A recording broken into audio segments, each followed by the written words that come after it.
каква трябва да бъде България. Въпросът е какви трябва да бъдем ние, за да се промени България. Трябва да бъдем хората, които да престанат с фалшивото благородство, да извиняват некадърността, необразоваността, кражбата, корупцията. Защото така. Това е криво разбрано приемане на действителността.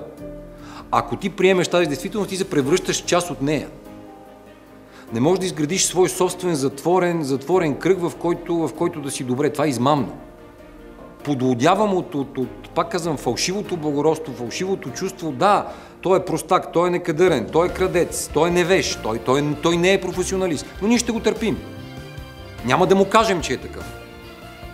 Няма да сложим на него друг, на негово място друг, който има качества.